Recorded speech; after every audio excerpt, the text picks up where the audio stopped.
स्वागत है आपका। मैं हूं आपके साथ हिमांशु दीक्षित। विधानसभा चुनावों के नतीजे आने के बाद अब सरकार गठन की तैयारी तेज हो गई है। 4 राज्यों में जीत के बाद आज बीजेपी की पहली बैठक है और इस बैठक में आगे की रणनीति पर चर्चा होगी। दूसरी ओर भगवंत मान आज राज्यपाल से मुलाकात कर सरकार बनाने का दावा पेश करेंगे।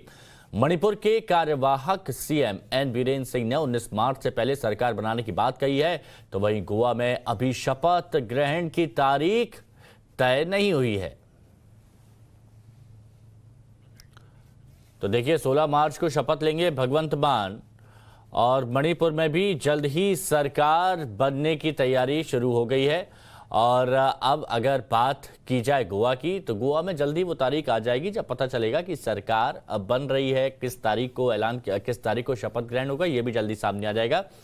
लेकिन 4 राज्यों में बड़ी जीत बीजेपी को मिली है और उसके बाद आज ये बड़ी बैठक हो रही है। वहीं यूपी में सरकार गठन की तैयारियों के बीच आज बीजेपी की बड़ी बैठक है और इस बैठक में सरकार गठन की तारीख और आगे की रणनीति पर चर्चा होगी। ये 4 राज्यों में बीजेपी की शानदार जीत के बाद पहली बड़ी बैठक होगी। कल योगी आदित्यनाथ ने राजभवन जाकर इस्तीफा दिया था, जिसके बाद नई सरकार बनाने का रास्ता साफ हो गया है। योगी एक बार फिर पूर्ण बहुमत के साथ यूपी में सरकार बनाने जा रहे हैं, लेकिन उनकी कैबिनेट में चेहरे कौन कौन होंगे ये साफ होना अभी बाकी है। आगे की रणनीति के लिए चर्चा की जाएगी। बीजेपी सरकार बनाने की तैयारियों पर चर्चा होगी। नाम कई आ रहे हैं, लक्ष्मीकांत वाजपेयी का नाम आ रहा है और भी कई बड़े दिग्गजों का नाम फिलहाल आ रहा है। तो यूपी में योगी कल शपथ लेंगे और इसकी तारीख पर फिलहाल सस्पेंस है। कब शपथ लेंगे इस पर सस्पेंस है। हालांकि कहा यह जा रहा है कि होली से पहले यूपी में नई सरकार का शपथ ग्रहण होगा और ये अभी सूत्रों के हवाले से जो खबर आ रही है कि होली से पहले शपथ ग्रहण हो जाएगा। अब मुख्यमंत्री के साथ और कितने विधायक मंत्री पद की शपथ लेंगे, इसके लिए थोड़ा सा आपको इंतजार करना होगा। तब आपको पता चलेगा कि कितने और लोग शपथ ग्रहण करेंगे और क्या ये होली से पहले ही होगा।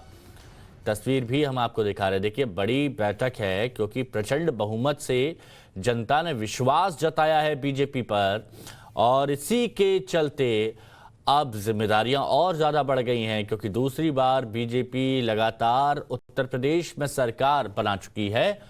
बहुत सी जिम्मेदारियां हैं, उनको पूरा कैसे करना है, तो अभी से तैयारियों में बीजेपी जुट गई है। बहुत जल्द शपथ ग्रहण समारोह होगा।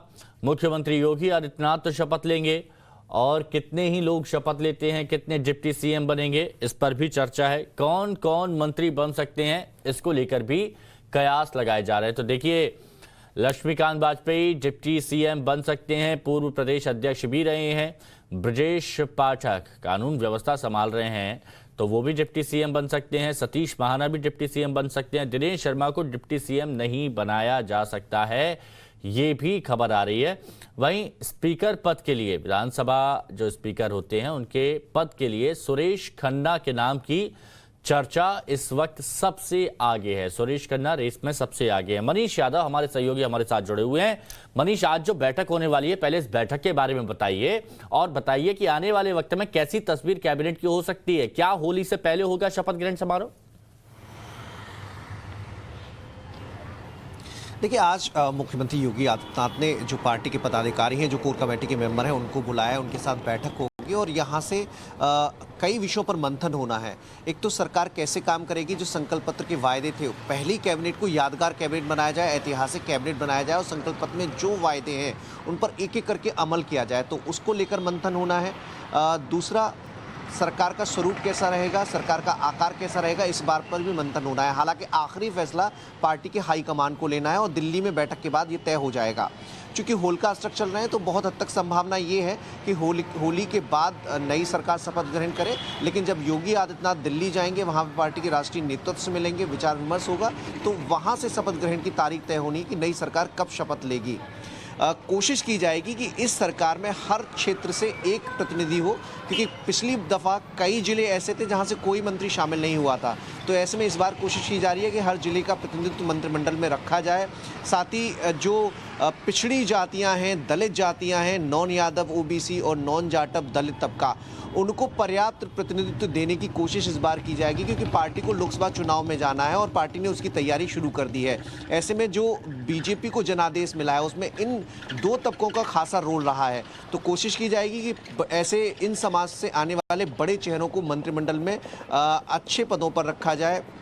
ये तो आपने मनीष बिल्कुल सही बात की, क्योंकि आने वाला लोकसभा चुनाव भी ध्यान में रखना है और हैट्रिक भी लगानी है। तो ये ध्यान में रखते हुए हर जगह से हर चेहरे को, खास चेहरे को, ताकि जो सामंजस्य है वो बना रहे, उस पर भी प्राथमिकता होगी। लेकिन एक और बड़ी खबर यहाँ पर बता देते